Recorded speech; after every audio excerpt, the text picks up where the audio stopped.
Oi, gente, eu tô aqui com Humberto Ramos, tudo bem? Hi. Desenhista mexicano conhecido pelo trabalho dele na Marvel, por exemplo, no Homem-Aranha, nos X-Men. Humberto, I must say that you are part of my childhood. My first Spider-Man comics was yours. How do you feel about people come to you and say that you made part of their lives? Makes me feel old. It's always a nice thing to hear, because I was that kid myself once, long time ago, and I understand perfectly what they mean when they come to you and tell you that. When I was a kid, there was no chance to approach your heroes, the people that you admire and follow, and tell them that. So when people come to me and tell me this, I always feel a little pride, but a lot of joy to know that what I'm doing is fulfilling somebody's, childhood and make them feel happy. Yeah. And what's the best part? What's the best thing to draw on Spider-Man, and the worst? I love drawing Spider-Man as it is. I like the character. I love drawing New York City. It's a character that I grew up with, so I love everything about it. And so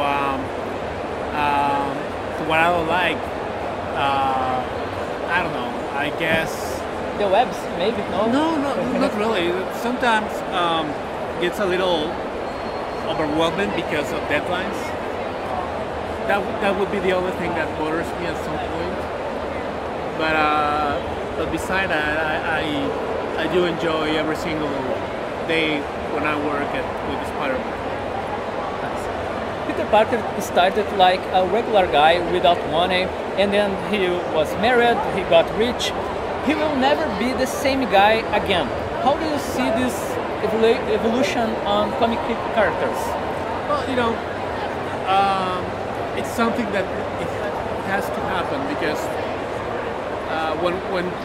when Spider-Man first started, it was addressed for a younger audience, because it was this teenager kid who's a superhero, and then you grew up with them. So this audience wanted to have more of growing into ages character, because they were growing as well. But then at the same time, you have new readers every time, and they want to have a character to feel related to. Yeah. So it's tricky. It's really complicated to fulfill these two different audiences. So that's why, not only with Spider-Man, with every other character in the superhero universe, you have these reboots every time in a while, once in a while, like the resets, like the big events that what they do is to push the reset button, like Crisis in Infinite Earths, or Infinity Gauntlet, or Civil War, or Secret Wars, and so on. So that's the reason why they do things like that, because we know that there's a new, younger bunch of readers that we need to serve, and the only way to do that is to do this, time frame tricks to do that. I understand. You work with Dan Slott, Mark Waid, a lot of writers. Which one you like most? Yeah. I like them all, honestly. They have different takes on different characters. But what I like the most about a writer is when that writer wants to work with you. Because at the end, the writer has to, trust in you, the artist, because they know whatever they have in mind, whatever they thought of, is gonna be pictured with somebody else's works. Yeah. So I understand that the commitment that you have with a writer to turn their ideas into drawings. So to me, the most important thing is to work with somebody who likes my work and who likes working with me, because that makes a team. And teamwork in this business is quite important. And talking about that, you have a different style. Some people like it, some people not. How you deal with this?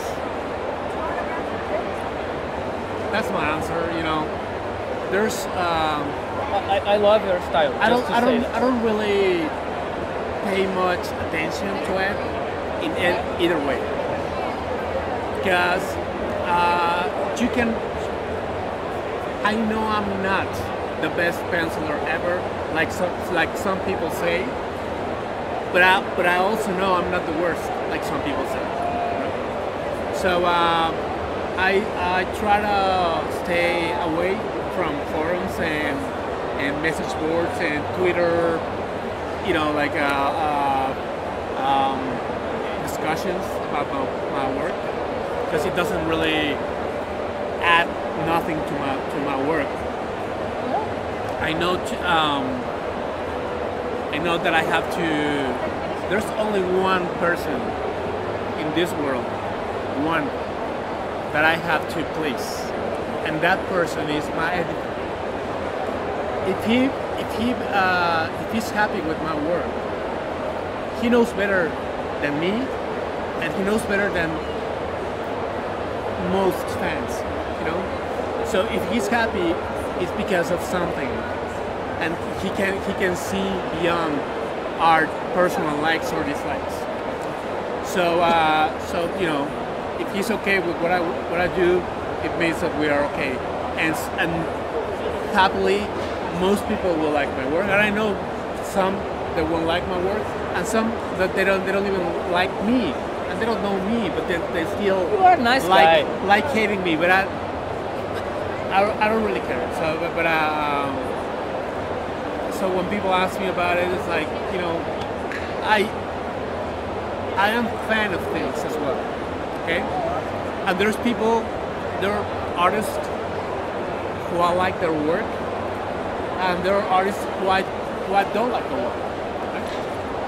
And it's fair and it's cool, because we as fans are entitled to have our heroes and our villains, right?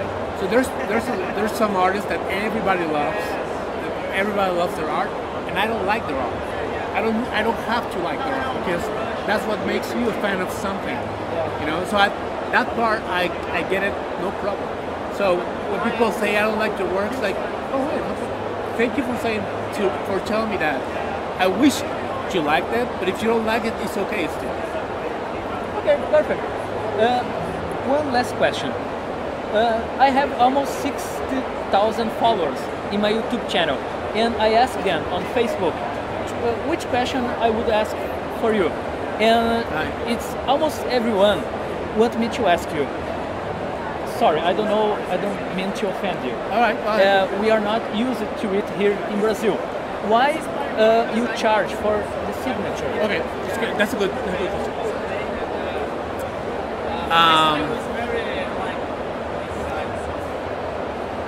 When we go to shows, we go to work. Yeah. When we leave home, we leave back our day job. We have a lot of fun here at the shows. I love being with fans, but still, this is my work. Yeah. I've been doing this for the last 25 years, right? And for the first 22 years in this career, I did everything for free. Everything. Like sketches, signatures, everything, right? And then